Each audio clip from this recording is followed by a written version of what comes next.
Baik, perkenalkan nama saya Liva Pane, NIM 18030300198, kelas D, semester 6, jurusan Sosiologi, Universitas Nusa Cendana. Tugas metode penelitian sosial kualitatif. Baik, di sini saya akan bahas tentang review buku Politik Senjata Nuklir.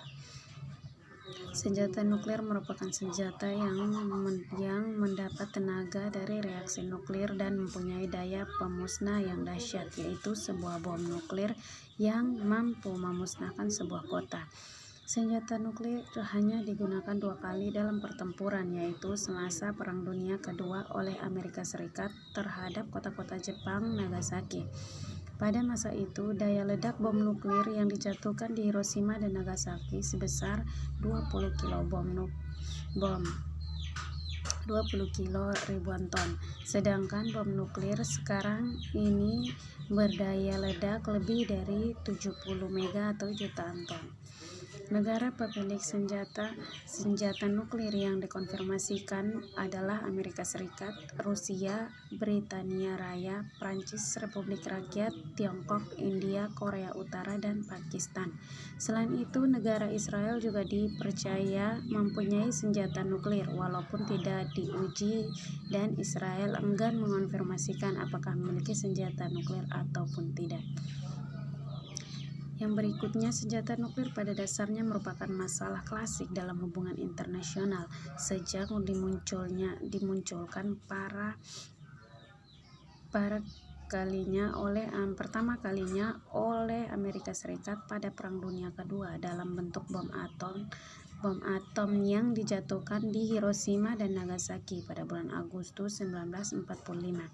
Senjata nuklir menjadi momok yang menakutkan bagi komunitas internasional. Setiap pembahasan mengenai kepemilikan, pengayaan, dan uji coba senjata nuklir selalu mengandung kontroversi di tingkat internasional karena merupakan ancaman terhadap perdamaian internasional.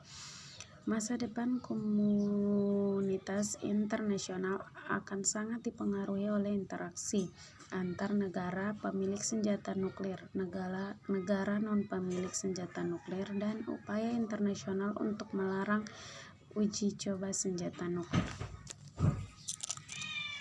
Baik, selanjutnya yang akan saya bahas di sini adalah upaya internasional melarang uji coba nuklir. Sebagai bentuk keprihatinan dan kekhawatiran atas semakin berkembangnya uji coba nuklir yang dilakukan oleh banyak negara di dunia, maka dibentuk suatu upaya menahan laju uji coba nuklir ini. Upaya mengontrol penyebaran senjata nuklir telah dimulai sejak tahun 1940-an. Pada tahun 1950-an, Amerika Serikat dan Uni Soviet melakukan serangkaian uji coba nuklir menggunakan ratusan bom hidrogen dunia yang sekaligus memunculkan potensi dari komunitas internasional. Tekanan komunitas internasional ini merupakan keinginan untuk mengurangi konfrontasi Amerika Serikat dengan Uni Soviet. Setelah peristiwa Chuban-Missing krisis tahun 1962 yang membuat kesepakatan United States dan Treaty tahun 1963. Kesepakatan ini melanggar uji coba nuklir menggunakan ledakan di udara terbuka dan yang debu radioaktivitasnya dapat terbang menembus atmosfer bumi, termasuk juga pelanggaran uji coba nuklir di ruang angkasa dan di bawah air. Selanjutnya adalah masalah senjata nuklir, diplomasi, dan keamanan. Senjata nuklir menjadi perhatian utama negara-negara dalam komunitas internasional, baik bagi negara pemilik maupun non-pemilik senjata nuklir. Uji coba nuklir yang dilakukan oleh negara di luar P5 menjadi ancaman tidak hanya bagi negara P5 sendiri, namun bagi komunitas internasional secara umum. Nuklir menjadi masalah yang mengganggu keamanan internasional yang menyebabkan masa depan perdamaian dunia di ambang kehancuran.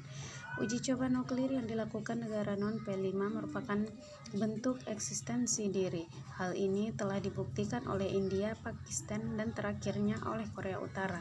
Ketika masalah nuklir dilihat sebagai masalah yang mengganggu masa depan dunia, maka perlu ditinjau lebih dalam posisi senjata nuklir yang membahayakan bagi dunia internasional ini.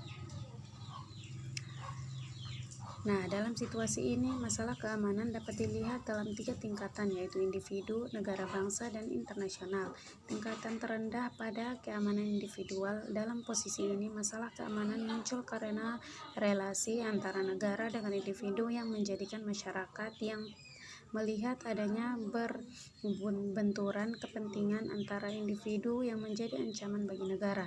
Dalam praktiknya, individu menikmati perlindungan yang diberikan negara kepadanya dan juga mendapat manfaat dari upaya negara untuk mengamati wilayahnya.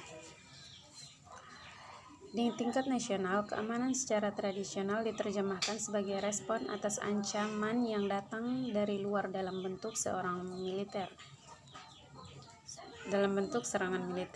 Dalam konteks ini, diplomasi berperan sebagai upaya untuk membentuk kekuatan negara melawan ancaman dari luar yang melibatkan tindakan-tindakan seperti menyerang balik, membangun koalisi, dan menggalang dukungan internasional untuk menggunakan kekuatan militer terhadap ancaman dari luar. Namun saat ini yang menjadi ancaman negara tidak hanya dalam bentuk militer, namun berupa organisasi kriminal lintas negara, pengungsi, korban konflik, dan juga penyebaran senjata. Baik, hanya ini saja yang bisa saya jelaskan. Terima kasih.